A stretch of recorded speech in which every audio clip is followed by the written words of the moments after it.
Hello YouTube friends and followers. So here's a status video on the $500 Mercedes and the progress made in this thing. I think it's about June 20 now, June 21st. Anyway, this thing is doing better.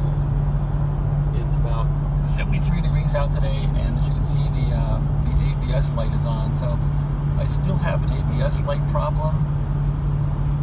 The other brake lights are out, the ESP is out, and I think there's one more that might come on. That one's out too. So only ABS now, so my ABS is out and not working.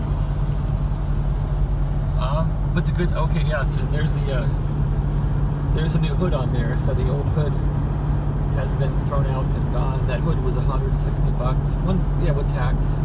I got a really good deal on the hood. It's the same black paint as the Mercedes is, a deep black. It's in good condition, at least for around here in Massachusetts. And I was able to take the hood off and put the new one on at the actual junkyard, which was Goldie's up in, I think, Milford, Mass. So anyway, that's the story here in Rhode Island. I'm not supposed to be filming anything while I'm moving, and I'm going to put the camera down for a while. There's my faithful Cumberland Farms coffee for work. Gotta get to work by 9. I guess I'll be there by 9 today. I'm coming in late, but I like the fact that there's been no traffic today at this hour. I've been able just to drive easily. So, okay, here's the big news. The sticker on the side there, the sticker on the window is a mass inspection sticker from Massachusetts. That sticker was hard won. That took me like 2 months of fixing this thing. One big impediment was the windshield, so the cracked windshield is gone. The emergency brake or handbrake was a big impediment. That thing was finally figured out and fixed. I spent hours 2 weekends ago fixing up the emergency brake, so that's been good. I put detailed instructions on YouTube for anyone that has to deal with the ML320, ML500 emergency brake, how to work with it, how to fix it, how to understand it. It's not very complicated, but when you jump into it without any study or without any experience, it can be a little daunting. So back to what was fixed on this thing from the very beginning. When I got this truck, it had an exhaust leak. It had hardly any brakes.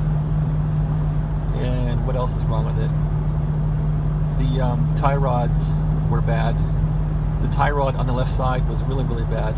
So the truck had a wobble in the wheel and the steering. I thought the ball joints in this truck were bad, and I bought ball joints, but it passed inspection with the ones in it. The ball joints might be slightly bad, but I don't know. There could be something else loose in there too. So, to get this thing inspected, yes, lots of stuff got replaced. The tie rods, there was a lug, there was like four lugs that hold the wheels on missing. One of the lugs was snapped off, so I had to drill that thing out of the hub. I put back brakes on it. I put back brake rotors on it. And of course the new emergency brake pads, or emergency brake shoes, are on the back of it now. I put tons of brake fluid in this thing, and the brake lines that transport the brake fluid from the master cylinder to the left rear wheel, that brake line had a hole in it, so I had to fix that brake line by bending my own brake line. This thing went through tons of brake fluid in that process. Of course, you know, the hood was bad because I didn't latch the hood down and it flew up, and that was not a good situation. So the hood's been replaced for inspection and just to make it look pretty again. There's so much. What else was done with this thing? The transmission had no oil in it when I got this thing. Hardly any. So I think I had to put like 3 or 4 quarts of transmission fluid into this thing just to get it to sort of move. And then I eventually pulled the transmission pan down and renewed the transmission filter and changed the fluid as much as I could to get most of the bad stuff out. I did put some Lucas transmission stop slip in this thing initially, but then I drained the thing out and got rid of that stuff in there. It seems to run fine with just normal Mercedes type ATF, so it's running great. Oh yes, I had to replace the radiator too. So when I was debugging the cooling system, the radiator, I actually bumped a small hose on the radiator which returns up to the coolant bottle, and I broke that off on the radiator, so the whole radiator had to be replaced. You can see the temperature is pretty reasonable in this thing. It always kind of sits there, which is good. And let's see, radiator, I also replaced the thermostat, which you should replace, and I replaced the coolant bottle. So that all got done. The cooling system on this thing is now in good shape. And I'm probably forgetting a few things I did to it. The tie rod ends. So anyway, what's next to fix on this thing? Well, the left front axle has a torn boot, and so I guess it's less work and actually more efficient to replace the whole axle with a rebuilt axle. So I'll probably take the half shaft out. That means taking the ball joint off and the tie rod back off, and then slipping a new half shaft. I'll get that done on the left front wheel. I also have 2 motor mounts or engine mounts to put in this thing because the engine is not tied down well with the motor mounts, and when you accelerate hard, the engine will rotate and make a thump when the gas goes off. And also in the steering wheel here, you can feel just a tiny bit of vibration when you put the gas on. So the engine is definitely hitting the frame somewhere and transmitting any kind of vibration into this thing. So that's about it. And I'm hoping this thing just keeps going for a while.